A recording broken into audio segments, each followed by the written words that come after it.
We begin in Los Angeles, a city that remains tense but calm tonight as U.S. President Trump is defending his decision to reinforce the military presence on the ground.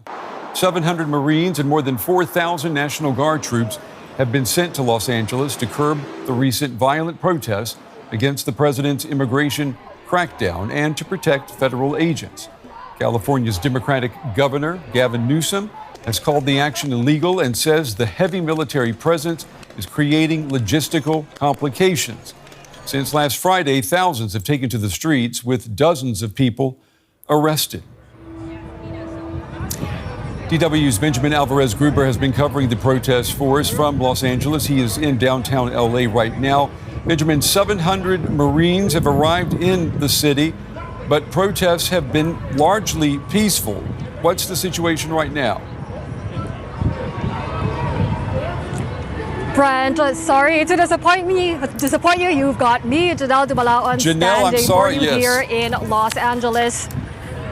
No problem at all. So as I was saying, it's day 5 of these protests against the immigration raids here in Los Angeles. Another one ongoing behind me right now. So we're showing you now some of the National Guard that is lined up at the ready. Behind them, you see those protesters that are continuing to protest against the Trump administration's immigration policies. Now, it has been largely peaceful here so far, but of course, we don't know what the day will bring. We don't know what the presence of even more National Guard troops and hundreds of Marines will do to the tenor and volume of these protests. You have, of course, government officials in the state of California, like Governor Gavin Newsom, warning that their presence here could further inflame those protests. The Pentagon has said they're prepared to spend $135 million on the increased military presence here in LA for a deployment of up to 60 days. The California government saying that has never been needed. And for the most part, we can say that we have seen that it's mostly been local law enforcement that has been dealing with these protests, and the protests themselves have been largely peaceful, even though we did see tensions escalating at various points throughout these protests. There have been some incidents of violence, of looting, of protesters throwing projectiles. Now, of course, we have to see what the day will bring. Gavin Newsom has protested in the courts the unnecessary militarization of the city, and we have to see what that will then do day 5 here in Los Angeles. And we understand, Janelle, that raids by ICE are continuing. I mean, have you heard how the migrant community there in LA is reacting to that? Yeah, so just a bit of context. Of course, this is a population with a heavy migrant percentage, depending on whether we're talking about the city of LA County, or greater LA. We're talking of anywhere between 30 to 40% of the population. So when the Trump administration really does use the power of government to target migrants, they feel personally targeted. Now, and they have been looking for ways to protect themselves. They have, for example, beefed up security at schools to protect potential raids being enacted against the students. There have also been communities that have organized sort of walking patrols to act as early warning systems for the presence of ICE agents in the area. There have also been a lot of legal workshops that have been advising migrants on what their rights are in case they encounter ICE agents or they have some sort of other encounter with ICE. Now, for her part, the mayor of LA, Karen Bass, has been reiterating her call to the Trump administration to stop these raids. But we know, Brent, this is a central policy priority of the Trump administration, and that looks very much not on the cards for now. Okay, DW's Janelle Dumalaon reporting from downtown Los Angeles for us. Janelle, thank you. As we just heard there, federal agents have been carrying out more raids in Los Angeles, although it was their allegedly heavy-handed tactics which set off the rioting of the last few days. Advocacy groups say that agents are abusing their powers and fracturing communities. An immigration and customs enforcement raid caught on camera. Heavily armed agents raiding a workplace, part of a crackdown that aims to arrest 3,000 people a day. This time, agents had a warrant, but immigrant advocacy groups say that's far from the norm. Is that none of the operations that we have reported on had any warrants with people's names on it, with the name of the businesses. They were random sweeps, and they were picking up our community in random sweeps.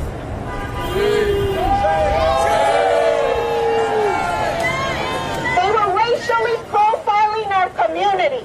ICE agents have also arrested people at immigration courts when they show up for hearings on their immigration status.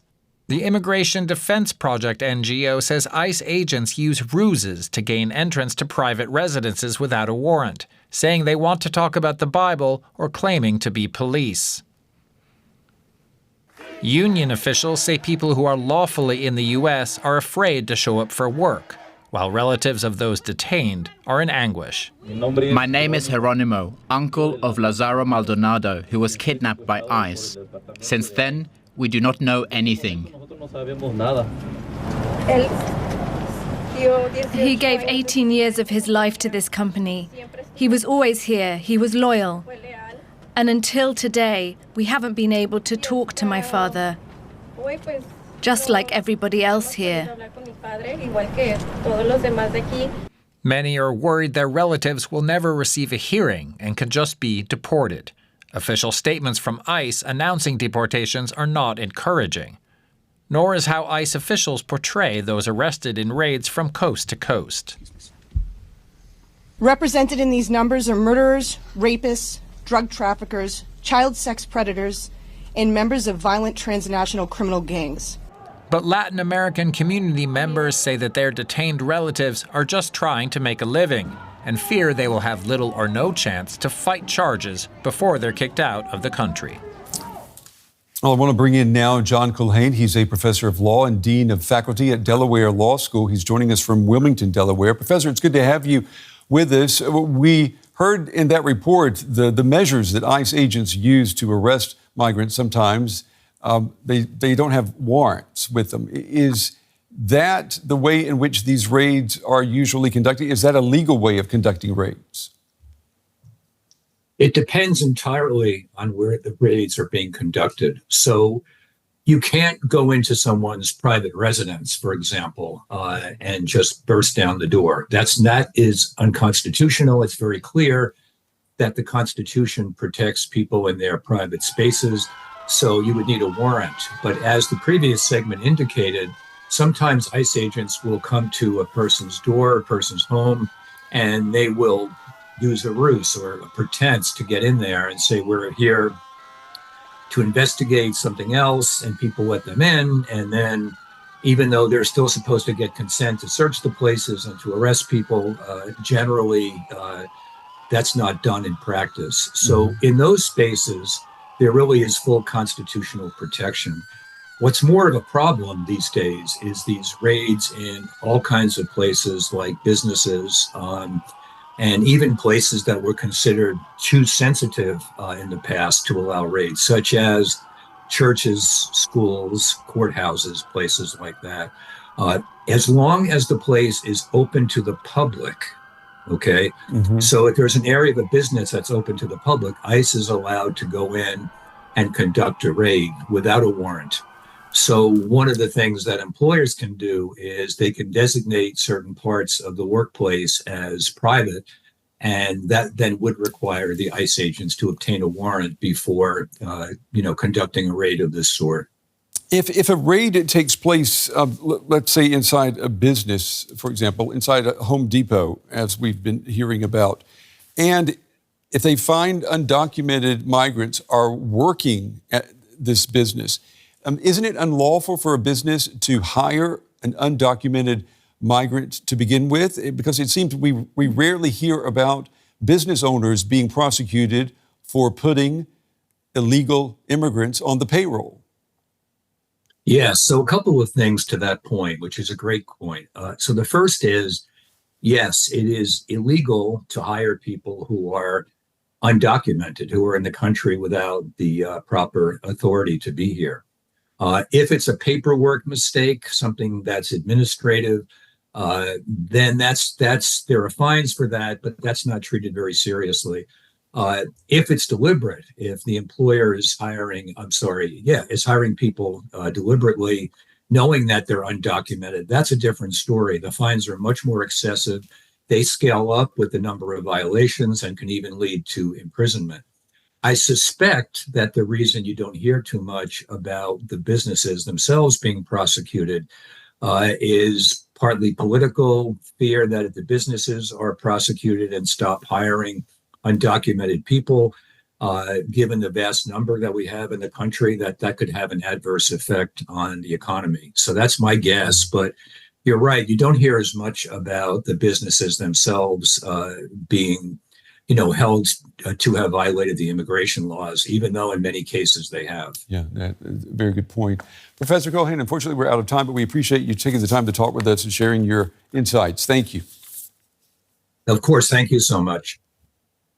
And DW's Benjamin Alvarez Gruber, he has been covering the protests for the past few days. He joins us now from downtown L.A. Benjamin, 700 Marines have arrived in the city, but protests have been largely peaceful, especially today. What's the situation right now?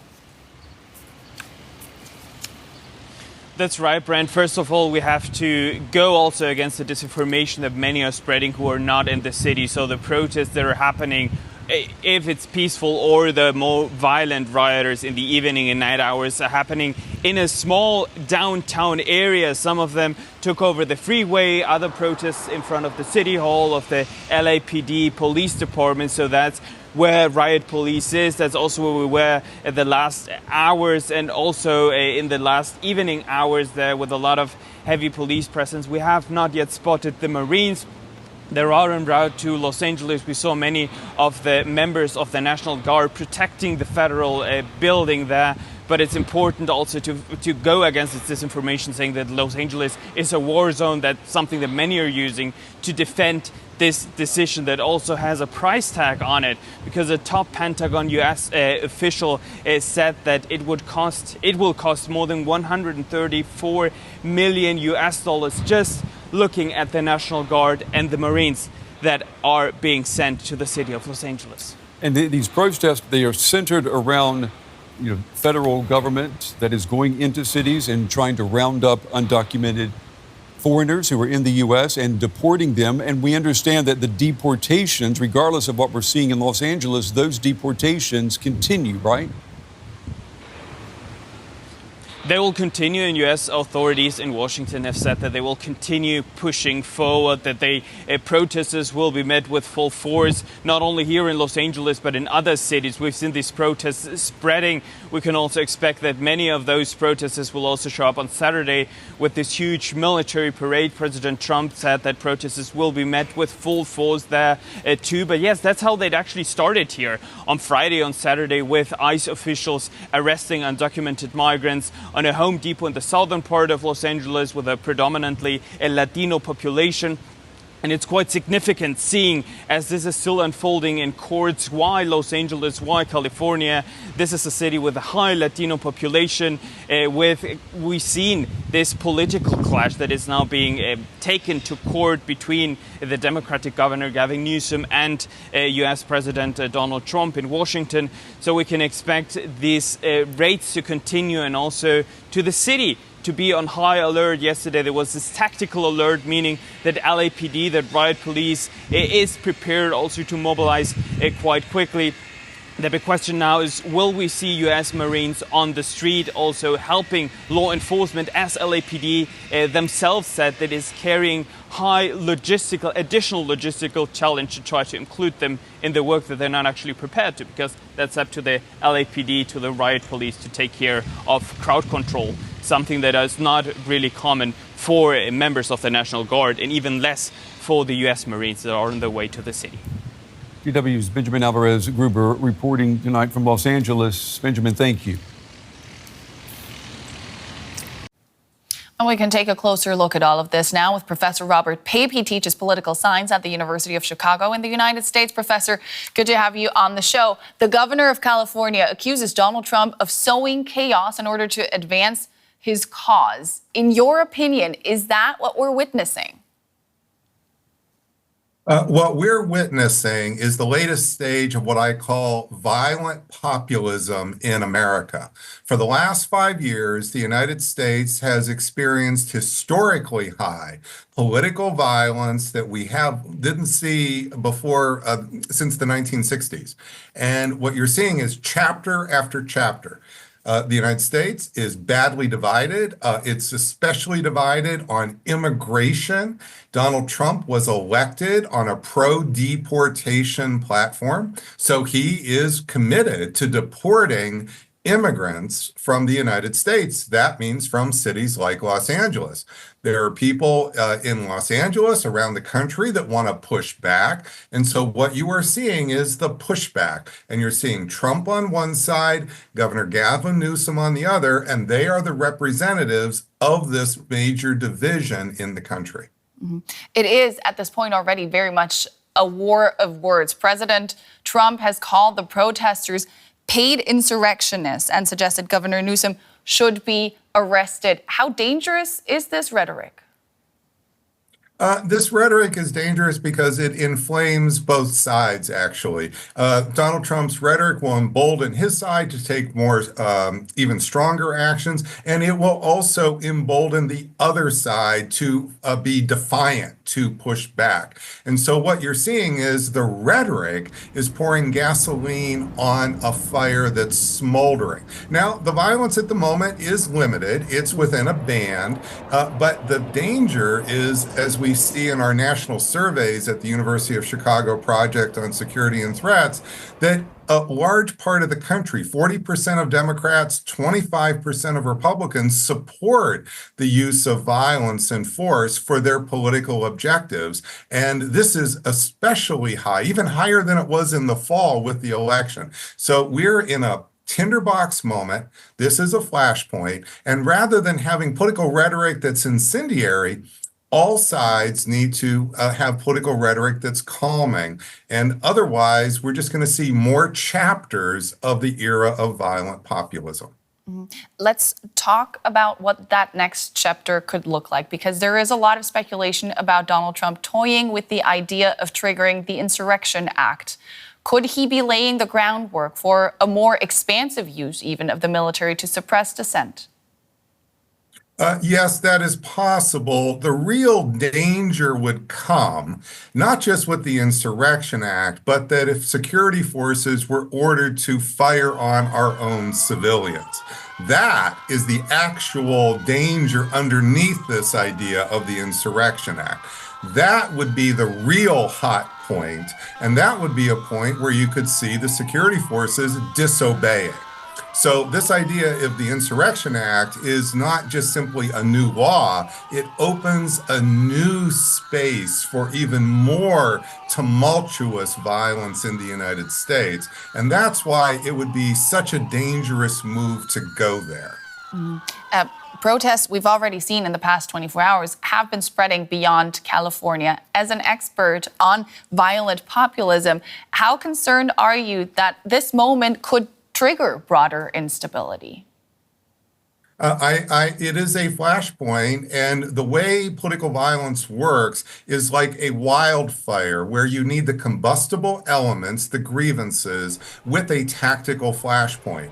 Well, we have such a tactical flashpoint now. That doesn't necessarily mean the fires will spread, but we've seen this in Dallas. We've seen protests in Chicago, my home city. And so the problem here is that this is a national crisis, not simply something limited to LA. And it's not limited to June 2025. This has been going on now for 5 solid years, and it's very important that we deal with a national crisis with national leadership, and that national leadership has to come on both sides. That means Democratic leaders need to do much more to condemn the violence on their own side by their own constituents.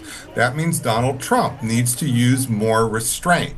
But both sides right now are not doing that. And that is what's etching things up. Very volatile situation in the United States these days. That was Professor Robert Pape. Thanks so much for all your input. Absolutely.